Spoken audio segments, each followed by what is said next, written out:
Kali ini kita akan review Brika B Pro 5 Alpha Edition Mark 3S. Lumayan panjang ya namanya. Biasa disingkat B Pro 5 AE3S. Seperti biasa kalau review di channel Gadoga.com, teman-teman akan menemukan hal-hal yang tidak atau belum pernah dibahas di video review lainnya. Untuk packingnya sendiri terlihat unik, action camnya langsung dapat terlihat karena penutupnya dari mica transparan. Menggunakan sensor Sony Exmor-R bisa menangkap foto 24 megapiksel dan mampu merekam video 4K di 30 fps, Full HD di 120 fps, dan HD 720p di 240 fps. Secara spek terlihat luar biasa untuk harga 1 jutaan, tapi mari kita buktikan performa aktualnya melalui video review kali ini. Salah satu kelebihan dari produk Brika ini adalah aksesoris yang kita dapat cukup lengkap. Teman-teman bisa lihat sendiri dapat apa aja. Sedikit alasan kenapa saya ambil action cam ini adalah karena sepertinya saya akan banyak bahas tentang RC car di channel Quick Tip, dan saya butuh kamera dengan mode perekaman slow motion. Awalnya tuh berpikir mau ambil handphone Sony Xperia XZ Premium yang memiliki mode super slow mo 960 fps. Tapi ternyata mode perekaman slow motionnya hanya bisa beberapa detik, sehingga sangat mungkin kehilangan momen yang pas. Dan juga di Xperia XZ ini hanya bisa merekam di resolusi 720p saja untuk yang slow mo-nya. Sedangkan Brika B Pro AE3S bisa merekam slow motion di mode Full HD 1080p walau nggak sampai 960 fps. Tapi yang terpenting adalah tidak terbatas beberapa detik aja, alias bisa merekam selama mungkin tergantung kapasitas memory card. Brika AE3S ada yang versi yang black dan grey. Yang grey memiliki lensa super wide 170 derajat tapi tidak memiliki EIS. Sedangkan yang versi black memiliki EIS atau Electronic Image Stabilization dengan lensa wide 150 derajat.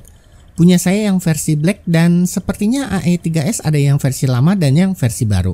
Karena saya nggak punya yang versi lama maka saya tidak tahu secara detail bedanya apa. Satu hal yang saya tahu kalau yang versi lama sekrup 1/4 inch-nya itu katanya sih ukurannya nggak standar. Sedangkan yang versi baru sudah diperbaiki dan sekarang kita bisa pasang Brika AE3S langsung di tripod kamera standar tanpa perlu pakai casing lagi. Untuk perbedaan software dan kualitas perekaman antara versi yang lama dan baru saya kurang tahu. Yang pasti punya saya adalah yang didapat di tahun 2022 dengan firmware bawaan pabrik. Aksesoris unik yang tidak selalu kita dapat di paket action cam adalah remote shutter. Bentuknya seperti remote mobil. Cara pakainya sangat mudah, tidak perlu pairing segala karena pakai sinyal RF 2,4 GHz.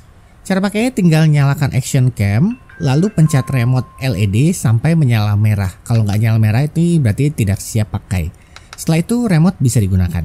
Tombol merah bulat untuk mematikan dan menyalakan layar. Hanya nyala dan matikan layar saja ya. Remote ini tidak bisa matikan atau nyalakan action camnya. Untuk mati nyalakan sistem tetap perlu tekan dan tahan tombol power. Tekan tombol icon foto untuk ambil foto, dan tombol icon video untuk start atau stop video recording. Saya sudah tes jarak sinyal remote sekitar 12 meteran seperti yang terlihat di video. Saya akan memberhentikan perekaman video ini menggunakan remote. Dan ini sudah lebih dari cukup karena di jarak segini pun action cam sudah sulit terlihat juga ya karena udah kelihatan kecil banget. Remote ini pakai baterai kancing tipe CR1632, ini bukan baterai cas. Tapi biasanya remote yang pakai baterai kancing itu awet daya tahan baterainya. Jadi lebih praktis daripada pakai baterai cas yang justru sering drop baterainya. Walau saya belum tahu seberapa awet ya karena baru punya sebulan. Karena teman-teman mungkin saja sebelum melihat video ini sudah melihat video review yang lain, maka saya akan mulai dari hal-hal yang belum atau tidak dibahas di video review B Pro 5 lainnya.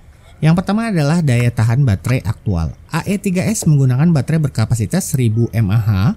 Dan banyak yang bilang kapasitas baterai AE3S termasuk kecil, namun faktanya kinerja prosesor AE3S cukup efisien sehingga daya tahan baterainya terbilang awet. Untuk merekam video Full HD 30 fps, baterainya sanggup bertahan sampai 1,5 jam perekaman non-stop. Dan kerennya untuk merekam Full HD 120 fps, ternyata daya tahan baterainya tetap awet, sekitar 1 jam 20 menit. Bisa dilihat sendiri saat ini waktu perekaman di 1 jam 18 menit. Saat saya tes merekam di resolusi tertinggi yaitu 4K di 30 fps, ternyata baterainya juga tetap awet di angka 1 jam 20 menitan. Sama seperti saat merekam Full HD 120 fps. Yang saya suka dari Brika AE3S adalah performanya terbilang stabil, suhunya juga termasuk normal. Titik terpanas ada di bagian kanan atas, mungkin itu posisi prosesornya di situ. Untuk bidang lainnya di kisaran suhu 35-45 derajat Celcius. Ingat saja suhu tubuh normal manusia itu 36 derajat. Jadi suhu action cam ini saat beroperasi itu terasa seperti sedang memegang orang yang lagi demam lah. Dan ini normal untuk perangkat elektronik sekecil ini. Kalau teman-teman merekam pakai ponsel di atas 1 jaman juga kan pasti akan terasa hangat bahkan panas. Saya juga punya action cam dari merek lain dan suhunya lebih tinggi daripada Brica AE3S. Dan bagusnya adalah saat baterai sudah lemah, Brica AE3S akan otomatis menghentikan perekaman agar file tidak hilang atau korup. Ini bisa dilihat kamera menghentikan perekaman yang sedang berlangsung lalu otomatis shut off atau mati.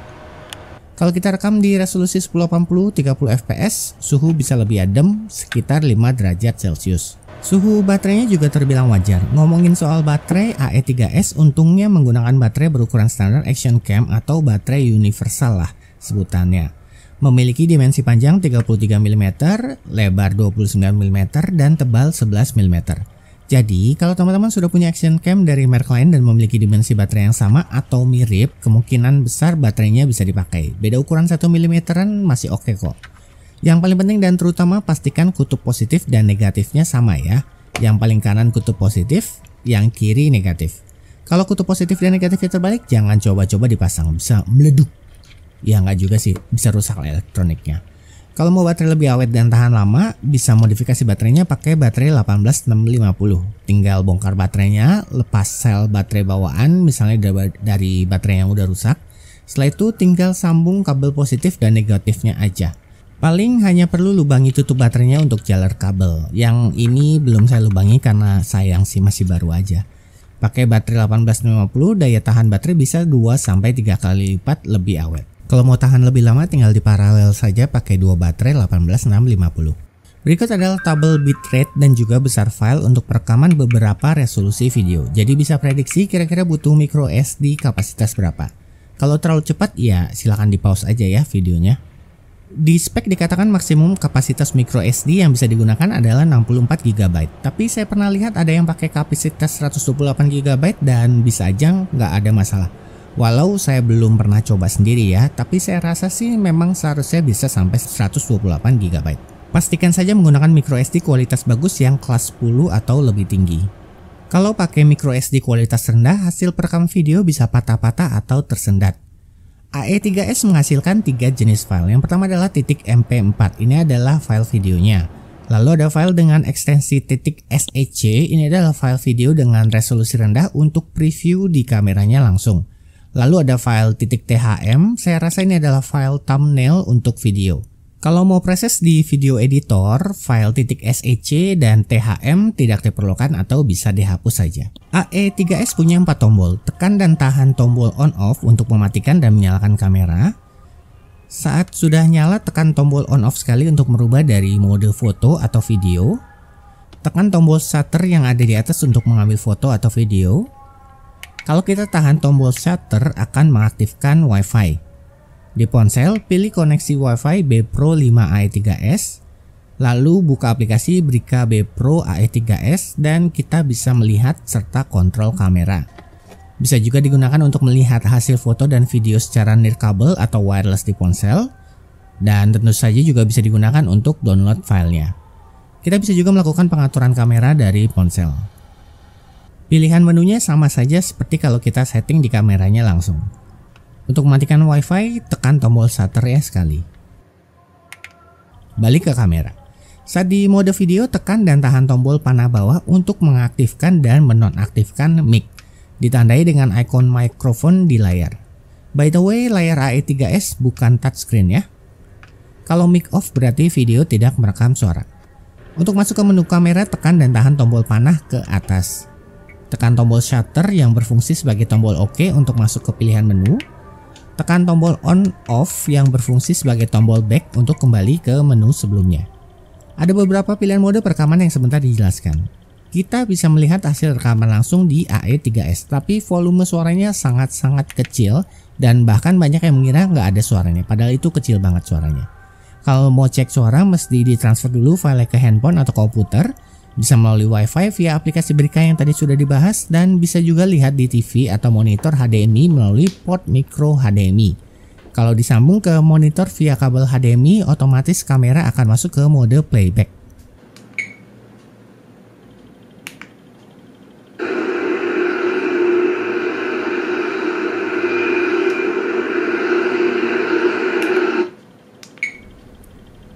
Di mode playback, tekan dan tahan tombol shutter yang atas untuk menghapus video.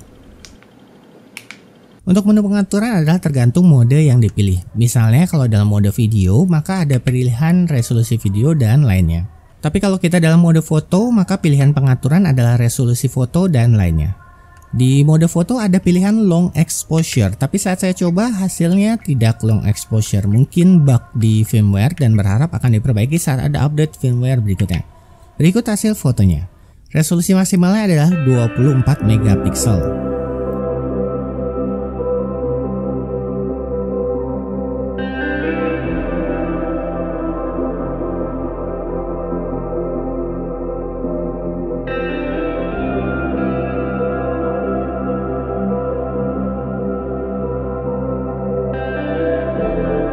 Lanjut ke mode yang paling sering dipakai, yaitu video. Untuk mengganti resolusi video, kita masuk ke menu settingnya dulu. Ada juga pengaturan koreksi distorsi dan EIS. Berikut perbandingannya.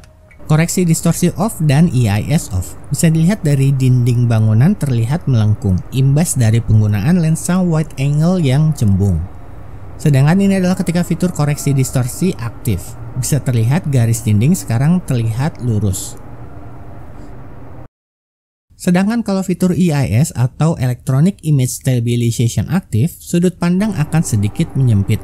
Bisa terlihat dinding yang tadi terlihat sekarang tidak tertangkap kamera. Penjelasan kenapa saat EIS aktif sudut pandang jadi menyempit mungkin nanti kapan-kapan di lain video saja biar nggak kepanjangan. Bagusnya adalah saat EIS aktif, otomatis koreksi distorsi juga aktif. Bisa terlihat ini dindingnya lurus. Kelebihan Brica AE3S adalah memiliki colokan mic eksternal 2,5 mm dan juga sudah langsung dapat mic gratis. Kalau seandainya punya mic ukuran 3,5 mm, teman-teman bisa beli adaptor 2,5 mm male ke 3,5 mm female. Beli yang TRRS atau yang lingkaran hitamnya ada 3. Saya sudah tes di beberapa mic yang menggunakan jack 3,5 mm dan bisa berfungsi dengan normal saat disambung ke AE3S menggunakan adaptor.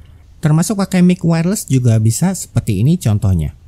Tes menggunakan mic wireless, bisa dilihat ini jaraknya cukup jauh, jadi tidak pakai kabel tapi pakai wireless. Sebagai catatan, kalau seandainya jack mic kamu tipe TRS atau yang lingkaran hitamnya 2, maka perlu pakai kabel converter dari TRS ke TRRS seandainya kabel micnya bisa dilepas. Tapi kalau kabelnya tidak bisa dilepas, maka perlu beli audio splitter seperti ini. Baru disambung ke adaptor 2,5 mm ke 3,5 mm. By the way, saya juga coba colok pakai headset handphone, ternyata nggak bisa. Baik di mic maupun di suaranya.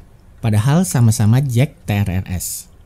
Kalau mau dibawa berenang, kita mesti pasang case waterproof yang diklaim bisa dibawa menyelam sampai 40 meter. Tapi kalau pakai case waterproof nggak bisa pasang mic eksternal. Ya nanti jadi bocor dong kalau ada bolongan micnya. Ini hasil video saat dipakai berenang. Saat di dalam air ternyata hasilnya cukup jelas juga. Selanjutnya kita akan tes video untuk motovlog dan nanti juga akan tes saat dipakai lari dan juga untuk webcam. Saya pasang kamera di helm half face menggunakan double tape. Untuk bracket ini bukan bawaan paket Brica karena bawaan paketnya itu terlalu rata dan lebar untuk bracketnya. Saya lupa dulu beli bracket ini di mana karena udah lama, teman-teman bisa cari sendiri di toko online. Aksesoris action cam itu modelnya universal, asalkan bentuk sambungannya yang garis-garis kayak gini ya kemungkinan besar bisa dipakai. Kalau takut double tape-nya lepas, bisa pakai kabel sling yang dapat dari paket penjualan Brica sebagai pengaman. Tinggal disangkutkan di tali helmnya. Saya pakai bekas kalung yang dipotong pendek untuk kaitkan ke tali helm. Jadi kalau seandainya double tape-nya lepas, kamera nggak akan jatuh karena terkait ke tali helmnya.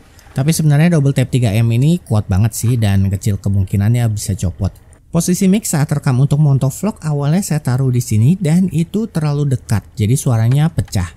Jadi nanti teman-teman mesti tes sendiri posisi mic yang paling pas, jangan sampai overgain.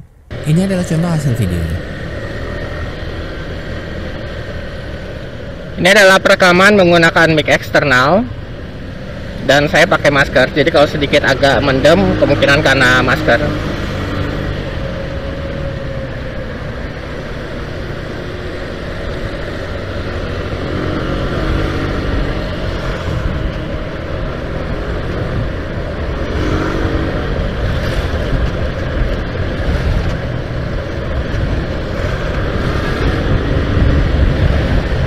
Untuk fitur IAS atau penstabilan videonya menurut saya terbilang baik atau cukup kalau untuk motovlog. Sebenarnya kita akan lewat jalanan tidak rata dan juga sambungan jembatan. Perhatikan goyangan motor yang ada di depan untuk gambaran seberapa bumpy jalanannya.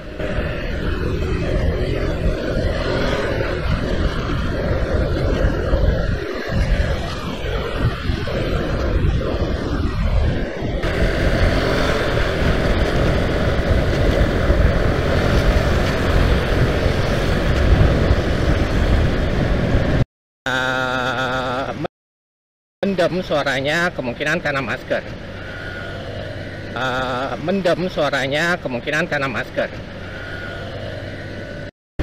Ini direkam di 4K 30 fps, tapi karena video ini di render di Full HD di 30 fps saja, jadi nanti saya akan upload dan kasih link hasil video yang full resolusi 4K.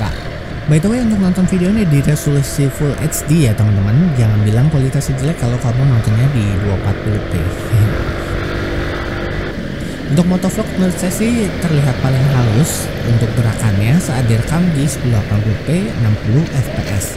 Sekali lagi, karena video ini di render di 30 fps saja, jadi nanti saya akan upload dan kasih linknya ke video yang 60 fps. Cek di deskripsi video. Dan sebenarnya kalau kita rekam di 1080p 30 fps juga udah cukup sih untuk motovlog. Ini adalah video kalau IAS atau penstabilan videonya off atau nonaktif dan juga pakai mic internal. Ini adalah menggunakan mic internal. Nggak tahu kedengeran apa enggak ya, karena kan posisi kameranya di luar helm. Sementara ada suara angin pula segala macam, dan saya menggunakan masker. Jadi nggak tahu deh ini kedengeran apa enggak. Ya, nanti kita cek aja ya. Kalau saya perhatikan hasil perekaman memberikan detail yang terbaik saat IAS-nya off. Jadi seandainya penstabilan video tidak diperlukan, saya menyarankan matikan saja IAS-nya. Sedangkan ini adalah contoh video saat malam hari dan juga posisi mic eksternal dibuat agak jauh dari mulut. Ya, ini pengatasan pakai mic eksternal dan posisi saya rubah agak ke kanan. Dan yang pasti sekarang ngomongnya santuy, nggak kayak tadi kan saya pikir nggak akan bisa menangkap suara karena di luar, tapi ternyata overgain. Nah, ini nggak tahu apakah masih tertangkap dengan baik dengan posisi berbeda di samping kanan, dan juga saya masih pakai masker sih.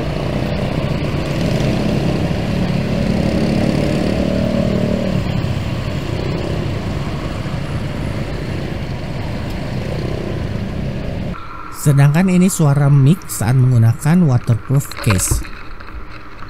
Menggunakan external case. Nggak tahu apakah suara saya kedengeran atau enggak. Yang pastikan kalau ketutup ya pasti mic-nya enggak. Ya, mic-nya ketutup juga. Saya menggunakan external case. Nyari pom bensin gimana ya, karena saya ingin buang air kecil ke balas TV. Selain mode video ada mode loop. Ada dua perbedaan utama mode video dengan mode loop. Yang pertama, dalam mode loop, file video akan dipecah setiap 2, 3, atau 5 menit tergantung pilihan. Misalnya kalau pilih 3 menit, maka setelah perekaman 3 menit kamera akan membuat file baru. Ingat, pilihan ini hanya muncul setelah kamu pilih mode loop dulu ya. Kalau dalam mode video, teman-teman nggak akan menemukan menu ini. Sebagai catatan, kalau kita dalam mode video sekalipun atau bukan di mode loop, file tetap akan dipecah atau dipisah setelah 10-15 menit. Jadi bedanya kalau di mode loop, durasi pemecahan videonya lebih singkat. Walau file dipecah, jangan khawatir ketika diedit dan digabungkan di aplikasi video editor. Video akan terjalin halus seperti satu kesatuan atau tidak ada jeda antara satu file video dengan video yang lainnya. Pemecahan file ini bagus untuk keamanan. Jadi kalau seandainya ada korup atau kerusakan di microSD, tidak semua file di video akan hilang. Atau masih ada kemungkinan untuk menyelamatkan beberapa file video. Beda kalau cuma misalnya ada satu file besar lalu micro SD rusak, ya udah video akan hilang total berarti. Perbedaan kedua dan juga terpenting antara mode loop dan mode video adalah saat di mode loop, file video yang lama akan otomatis terhapus ketika kapasitas memori penuh. Jadi kalau merekam di mode video atau mode biasa lalu kapasitas memori penuh, perekaman akan berhenti. Sementara kalau di mode loop, ketika memori penuh, perekaman akan terus bisa berlanjut, namun file yang lama akan di-overwrite atau dihapus. Di menu pengaturan ada mode berkendara atau driving mode. Kalau ini diaktifkan saat dicolok ke charger, otomatis kamera akan melakukan perekaman. Jadi kalau dipasang di mobil dan kamera disambung ke charger di mobil, saat kunci kontak on, kamera akan otomatis merekam. Dan saat charger dilepas atau kunci kontak off, kamera akan mati secara otomatis dalam 5 detik. Untuk mengatur resolusi video mode berkendara dilakukan di mode loop, bukan di mode video. Perekaman video saat mode berkendara adalah loop video, karena alasan yang tadi sudah dijelaskan. Saat mode loop, ketika memory card sudah penuh, kamera akan otomatis menghapus atau lebih tepatnya overwrite atau menimpa file video yang paling lama. Ini untuk memastikan perekaman bisa terus berjalan atau tidak berhenti. Karena kan rekaman video di mobil itu seringnya dipakai saat terjadi kecelakaan atau insiden. Jadi yang paling penting adalah file video yang terbaru. Sedangkan ini tes saat dibawa jalan dan berlari. Menggunakan mic internal, EIS off, koreksi distorsi aktif. Ini jalan, ini lari.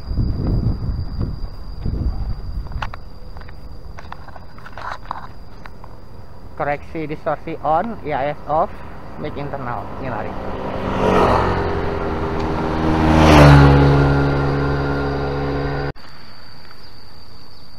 Menggunakan mic eksternal, EIS on, dan ini berjalan, ini lari.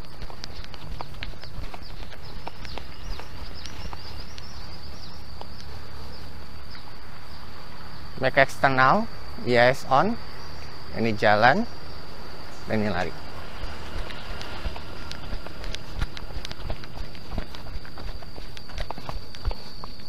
Mode slow motion, ada beberapa pilihan resolusi yang bisa dipilih. Sekali lagi, pengaturan ini muncul kalau sebelumnya kita pilih mode slow mo terlebih dahulu.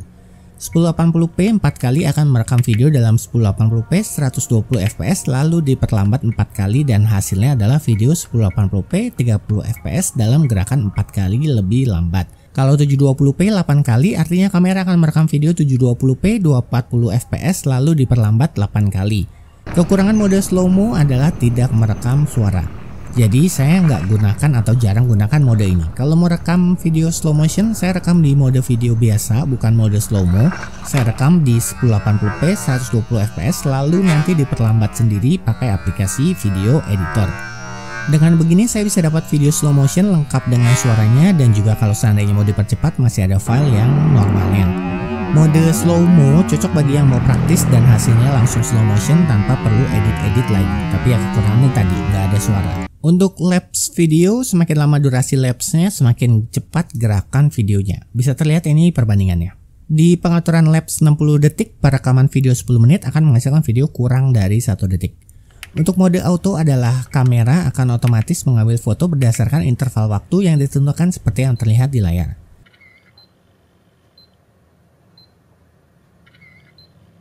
Sedangkan mode burst adalah mengambil beberapa foto sekaligus dalam 1 detik hingga 10 foto per detik. Sedangkan mode timer adalah untuk memberi jeda sebelum mengambil foto. Satu lagi mode yang tidak terlihat di pilihan sini adalah mode webcam. Pertama kita pilih mode video, lalu buka pengaturan dan matikan IAS dan juga matikan koreksi distorsinya.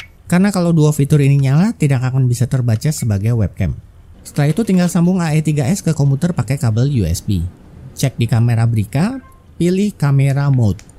Setelah itu tinggal buka aplikasi meeting atau aplikasi lainnya. Di pengaturan kamera pilih UVC camera. Kalau saya cek di OBS Studio, maksimum output resolusi sebagai webcam hanya di 720p, tapi ini sudah lebih dari cukup jika untuk webcam. Ini contoh kualitas perekaman video menggunakan OBS Studio dengan kamera AE3S sebagai webcam. Perekaman dilakukan malam hari dengan kondisi ruangan tidak terlalu terang, bisa dilihat lampu utama tidak dinyalakan. Jadi wajar kalau terlihat agak grainy karena settingan ISO yang saya set auto pasti secara otomatis mengatur ISO ke tingkat tertinggi. Overall sih sebagai webcam kualitasnya sudah lebih dari cukup dan pastinya lebih baik jika dibandingkan kamera laptop kebanyakan. Dan juga walaupun AE3S tidak autofocus seperti hampir semua action cam lainnya, tapi saat saya coba dekatkan ke wajah masih cukup detail, bisa terlihat jerawat dan pori-pori saya. Dimensi Brica AE3S termasuk kompak dan ringan, jadi akan terasa nyaman saat digunakan. Bodi berwarna doff atau matte dengan bahan kesat. Tutup baterainya pun bagus, sudah pakai Excel jadi nggak akan hilang dan konstruksinya juga kokoh. Saya juga suka dengan layar monokrom 0,5 inch di depan, jadi bisa tahu apakah kamera sedang merekam dan beberapa informasi lainnya. Kalau di action cam, saya lebih prefer layar monokrom dibandingkan layar full color di bagian depannya karena layar monokrom jauh lebih hemat daya dan juga akan selalu aktif. Untuk layar belakang 2 inch TFT LCD saat di luar ruangan masih cukup jelas terlihat. Kesimpulan. Harga Brica B Pro AE3S sesuai dengan performa yang ditawarkan. Untuk kualitas foto dan video ya teman-teman aja yang menilai dan menjadi jurinya ya. Ingat tonton videonya di Full HD biar ada gambaran kualitas maksimalnya itu seperti apa. Untuk hal yang suka dari kamera ini adalah performanya yang terbilang stabil dan khususnya untuk perekaman 120 fps di Full HD bisa dilakukan dengan lancar. Jadi sesuai dengan kebutuhan yang saya sebutkan di awal video. Kelebihan beli merek Brica adalah layanan after sales atau purna jual yang terjamin. Karena merek Brica sendiri sudah ada sejak tahun 95 di Indonesia. Sekali lagi, contoh rekaman video 4K 30 fps dan Full HD 60 fps bisa dilihat melalui link yang ada di deskripsi video. Demikian video kali ini, semoga berguna untuk seseorang dan terima kasih banyak buat yang sudah menonton.